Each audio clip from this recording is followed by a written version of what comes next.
is I kind of wanted a long shot. Keeps on giving me the headshot. That's just the way it is. How are you? Today's Saturday, February 27th. Oh, for goodness sakes. Welcome to the Dr. Evi Show. My name is Dr. Evi. I'm a spiritual advisor to many across the globe. I hold a PhD in metaphysical counseling. I have many testimonials from all across the globe. I'm an elder. I'm teaching you that which I know. Why? Because I can. I work with crystals. Crystals are energy conductors. I put invocations into crystals, and one goes like this: roses are red, violets are blue. This crystal has been programmed especially for you. Always remember, dear, to hold it near because it's been programmed for health, wealth, and happiness too. Hopefully, my head isn't chopped off in this broadcast. Um, I'm just trying to figure this out. Go figure. This is show number 3, and I am reading my from my metaphysical library, and which is quite extensive actually. I'm going to try to. I want to interact. Uh, I'm working off of my iPhone here, so I'm trying to figure this out. Chat live. Okay, so if I hit the chat live, I feel like a little kindergartner here. Okay. Chat live. All right, let's go hi. Send. I guess. Hi. All right. So hopefully I'm going to be able to interact with you wonderful folks out there. I am in New York. Let's talk about the weather for a minute. Oh, that's Banjo talking to the squirrels because I feed squirrels. They come to the door and they know that Bane is divided by a dual glass door. So they'll come up to the door and they want wallets. So I give them wallets. So you'll hear Bane talking and interacting with these squirrels. I've actually named one. Her name is Baby Girl. And there actually are 3 now that come to the door. They literally come to the door. I give them a wallet. And one of them, I am not making this up, makes contact with me, holding the wallet, thanking me. True story. Weather. I am so thankful that we have 38 degrees weather here. We've actually, God willing, the snow storm has been, the snowstorm has subsided, and the polar effect in the weather is leaving us. God willing, we're having a lot of rain, which is fine. You know what?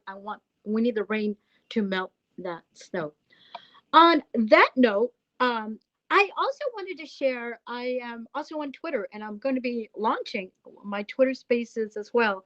So if you have a Twitter account, join Dr. Evi at Spot Evi on Twitter. And I'm going to do a show today called The Art of Storytelling in about 2 hours. So welcome to the Dr. Evi Show here on Haps. I love Haps. I love everybody. I've been kind of behind the scenes watching everybody. I'm a newbie here and just trying to figure this all out. I'm going to be reading from the book called The Roots of Consciousness, and it is a wonderful book by Jeffrey Mishlove. And I'm going to be talking about the aura, but I do want to start with a little chapter that I thought that was really interesting about Goethe, which is is from Germany, and is from the 1800s, and he was one of Germany's greatest poets. And what he did is that through his poetry, he did a lot of his work, and through his poetry expressed scientific expression through his poetry. So I'm going to read a few things for you and to you. And then what I do, I interpret what I just read in layman terms. But this is actually quite elementary. And so there's nothing really complicated about this. So I just want to share with you my world. Welcome to the Dr. Evi Show. So here it begins. It goes like this. Goethe was deeply fell into the reality of Plato's world of ideas as a presence inspiring his own artistic creations. Goethe generally regarded, and he is regarded as Germany's uh, uh, greatest poet, and spent many of his years in his life attempting to give scientific expression to his poetic insights. His researches ranged, this is what I found so fascinating, through many fields: botany, animals, physics, geology, and optics. He was recognized for a number of psychological discoveries, including the intermaxillary bone and the vertebral theory of the skull and osteology. Goff is also credited as a forerunner of Darwin's theory of organic development. What does that mean? However, his greatest contribution to psychic development, that's Bane talking to the squirrel, was his understanding that the archetype impulses which motivated his poetry were the same primal ideas which manifested, this is interesting, elsewhere in the world of nature. Just as he was able to perceive these archetypes within his poetry through the perceptive power of thinking, and this is my genre right here, he felt one could arrive in the same manner at a scientific understanding of the ideas immanent in nature. What does that mean? According to one of his biographers, Rudolf Steiner, Goethe combined the vision of the mystic with the systematic searching of the scientist. Primarily, two significant character traits come into consideration here. The first is the urge to reach the source, the depth of all existence in its ultimate foundation. It constitutes a belief in that idea, the presentment of a something which is higher, better, which inspired Goethe continuously. This might be called a deeply religious trait in his spirit. What so many people feel as an inner need to strip things of all that is sacred and drag them down to their own level, Goethe did not feel, but he felt the opposite impulse to sense some higher goal and to work his way up to that.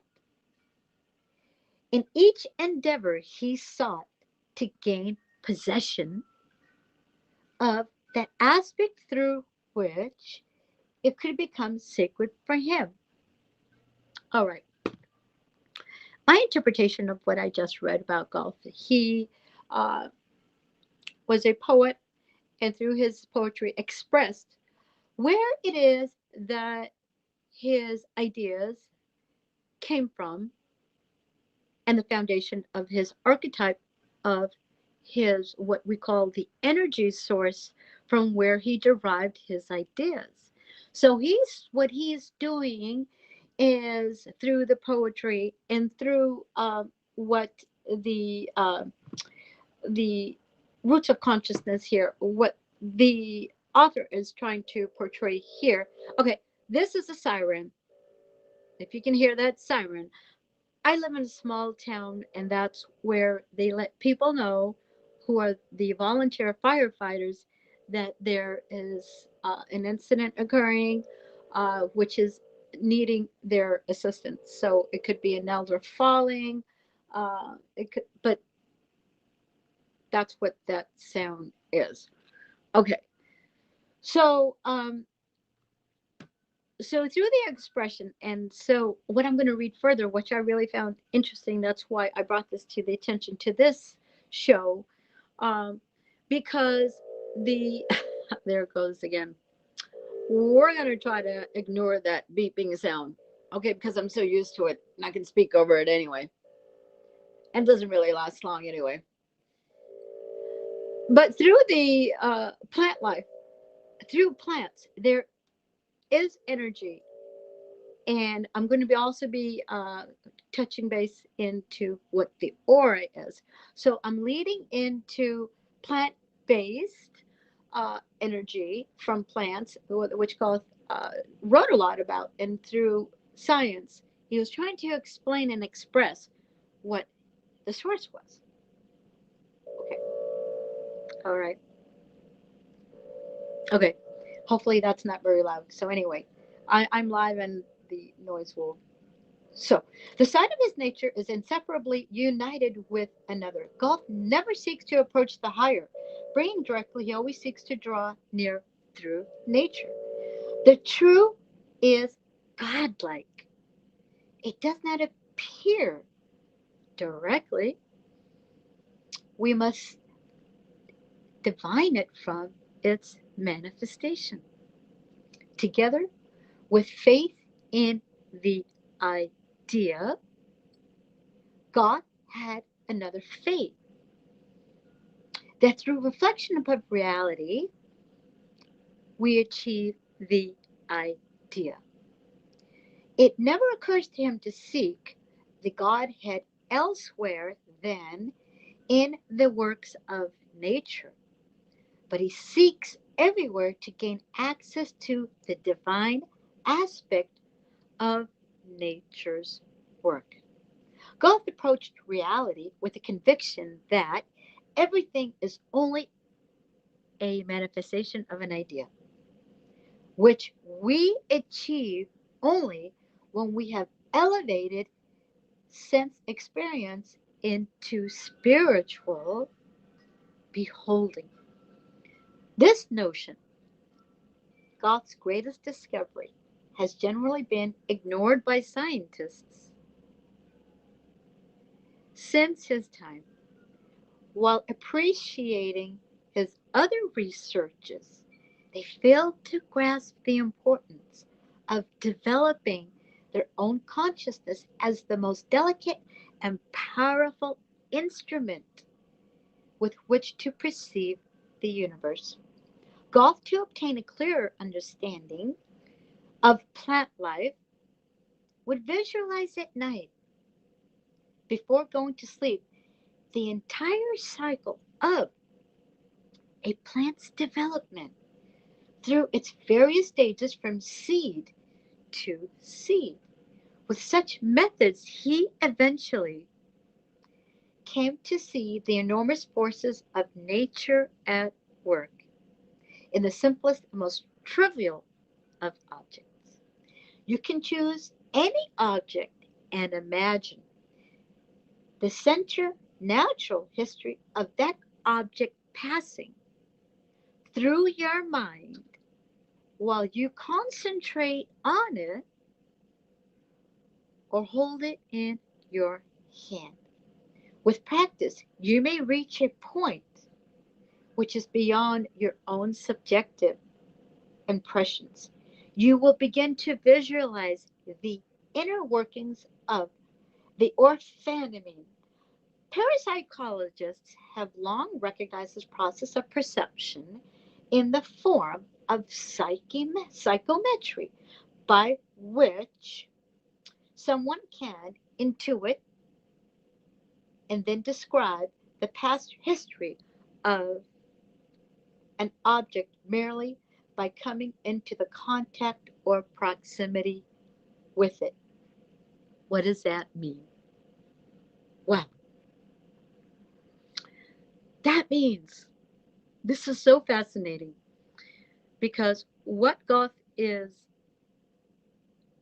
explaining through the process of his research is that whatever that which you focus on, concentrate on, and visualize and attempt to connect with, when you reach the point of what that intuit, which Dr. Evi has, and that is what I do, I'm a clairvoyant, and based on the vibrational frequency of your voice, I do get images and a risen vibration from spirit. We'll get into that later. However, when you reach to the point of that, when you can concentrate and focus on this object and become into it being one with the object, you can actually visualize. And when you get into the hierarchy of the thought, the past of that object, you can actually, it becomes your holographic image of that which you perceive and connect with.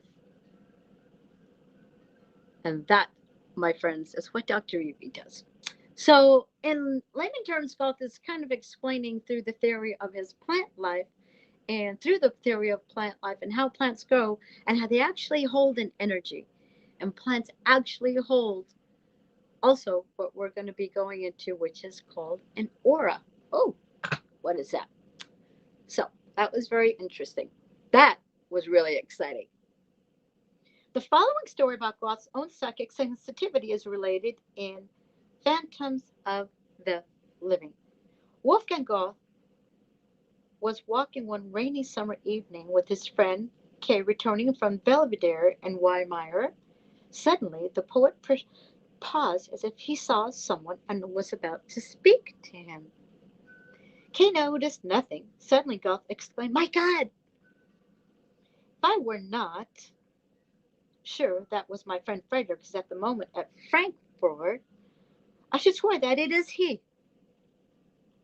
The next moment he burst out laughing. "But he is my friend Frederick. You at Weimar. But why are you dressed so in your dressing gown with the nightcap and my slippers here in the public road?" Kay, as if I've just said, saw absolutely nothing and was alarmed, thinking that the poet has lost his wits. But Goethe was only thinking of what he saw and cried out again, "Frederick, what has come of you?" "My dearest Kay, did you not notice where the person went who came to meet us just now?" Kay, stupefied, did not answer. Then the poet, looking all around, said in a dreamy tone, "Yes, I understand. It is a vision." What can it mean, though? Has my friend suddenly died? Was it his spirit? Hello, John. Hi, John. How are you? Hello from Hamilton. I do see you. I'm acknowledging you. Thank you. How you doing? Good to see you. Thank you for joining the Dr. Evi Show. Nice to see you.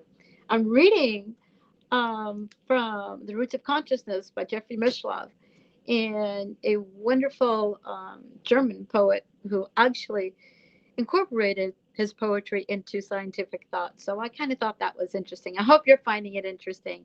I might I do metaphysical philosophy and I incorporate, so it's not everybody will kind of tap into it, but that's just what I do, and that's all I know. So welcome. So it is a vision. What can it mean, though? Has my friend suddenly died? Was it his spirit?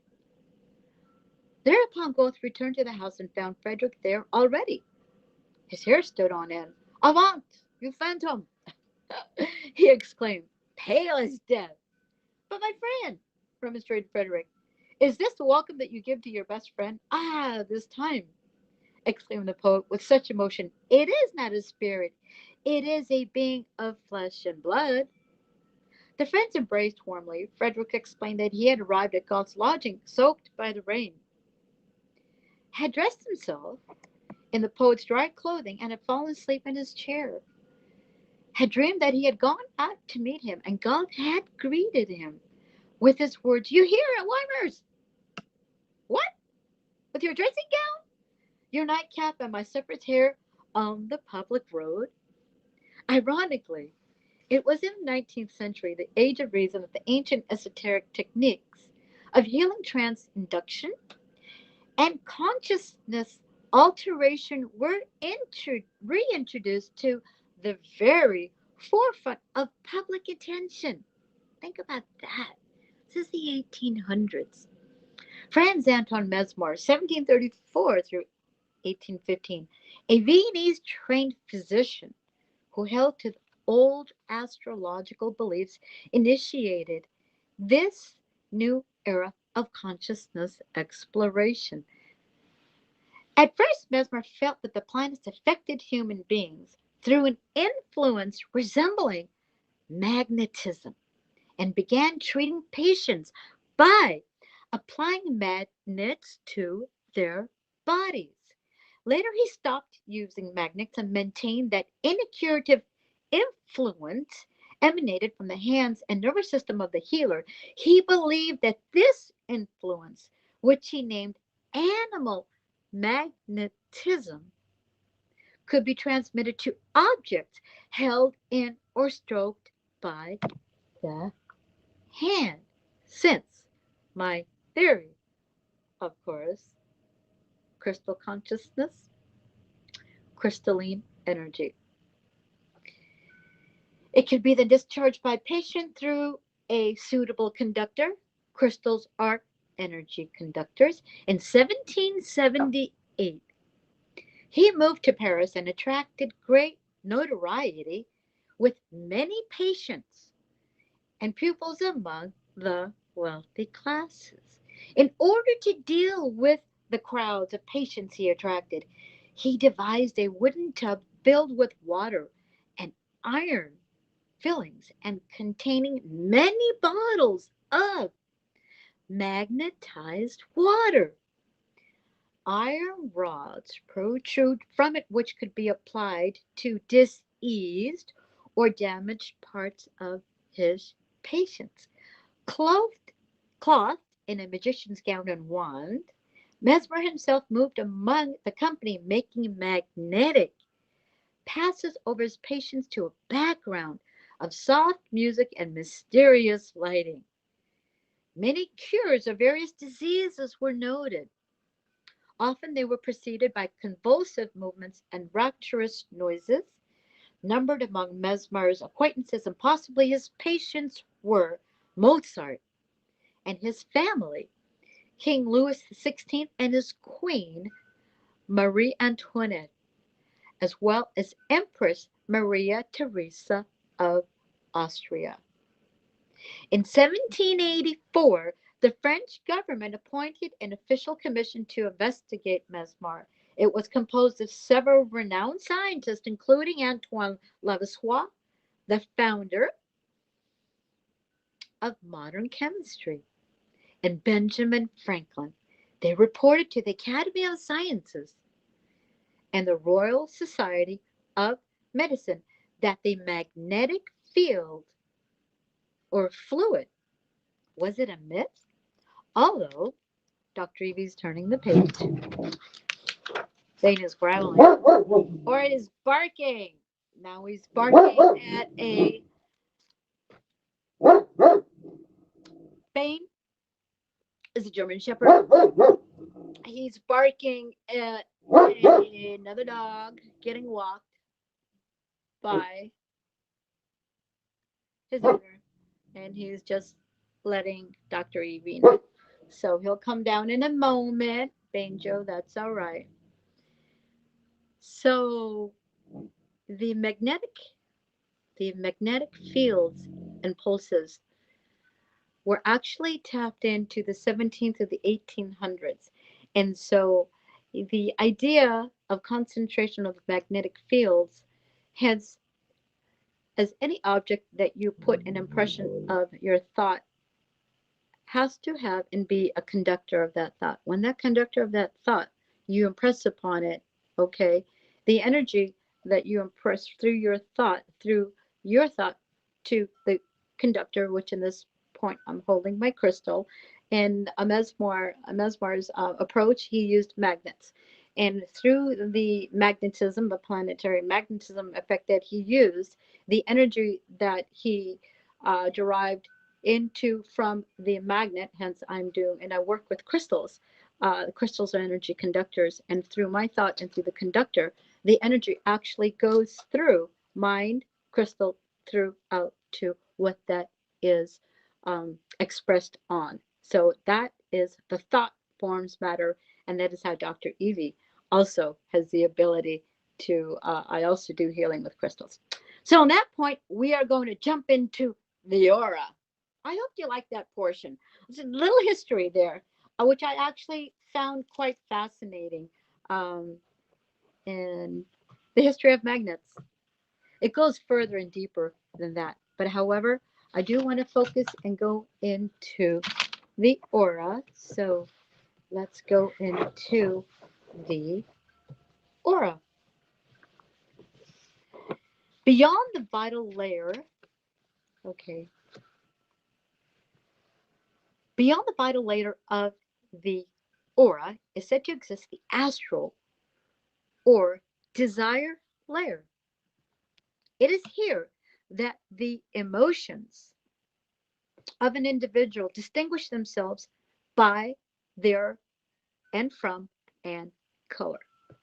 C.W. Leadbeater, one of the theosophists who was responsible for popularizing the term astral plane, claims that it was inherited from the medieval alchemists.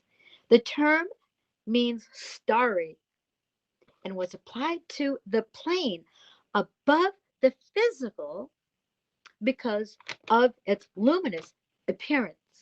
Furthermore, the emotional currents were thought. I'm just marking this third show here, perhaps. I just want to.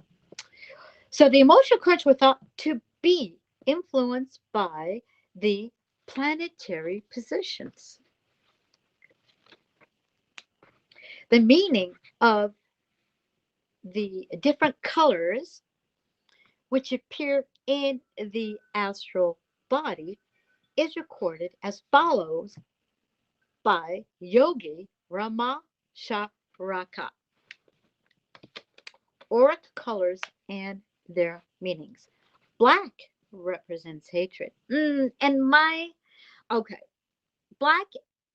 I black is Dr. Evie's favorite color. It does not represent hatred.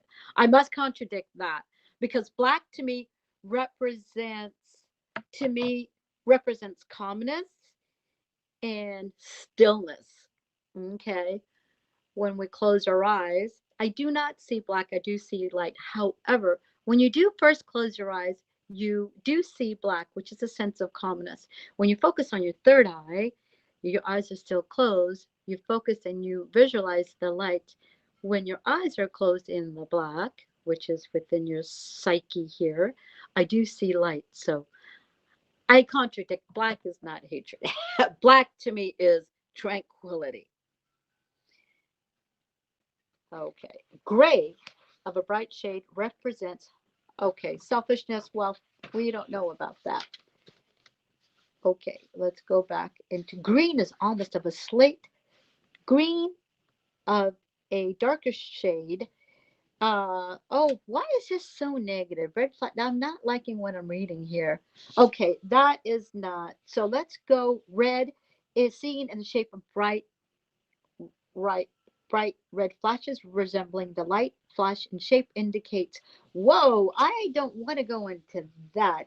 So this yogi, for all appearances, has put connotations of color into the realm and a lot of negativity. So you know what? We're not even going to touch bases on that. So uh, yellow in various shades represent intellectual power. In the intellect contact of itself and things of a lower order, the shade is a dark, dull yellow, and the field of the intellect rises to higher levels, and the color grows brighter and clearer. A beautiful golden yellow betokening great intellectual attainment, broad and brilliant reasoning. Blue of a darker shade represents religious thought and emotion and feeling. This color, however, varies in clearness according to the degree of the manifest of your religious conception and the degree of shades and the clarity from a dull indigo to a beautiful rich violet, and the latter, which is the violet, represents the highest religious feeling.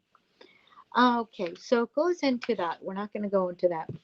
So, the aura emanating from the instinctive mind principally comprises heavier and duller shades.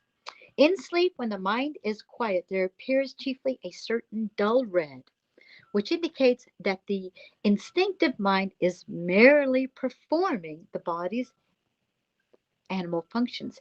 This shade, of course, is always apparent, but during the waking hours, it is often obscured by the brighter shades of the passing thoughts, emotions, and feelings. It would be here stated that while the mind remains calm, there hover in the aura shades, but which indicates a man's predominant tendency or woman's predominant tendency, so that his stage of advancement and development, as well as the taste and other features of his or her personality, may be easily distinguished. When the mind is swept by a strong passing passion, feeling, or emotion, the entire aura seems to be colored by the particular shades of which is representing its emotions. For instance, a violent fit of anger causes the whole aura to show bright red flashes upon a black background, almost eclipsing the other colors. The state lasts for a longer or a shorter time according to the strength of the passion. If people could but have a glimpse of the human aura when so colored, they would become insightful and they would be more hesitant going into, let's say, an anger or a fear factor of their disposition.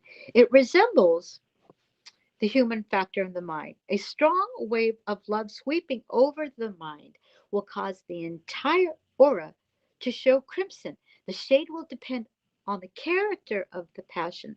Likewise, a burst of religious feeling will bestow upon the entire aura of a blue tinge, as explained in the table of colors. In short, a strong emotion, feeling, or passion causes the aura to take on its color while the feeling lasts.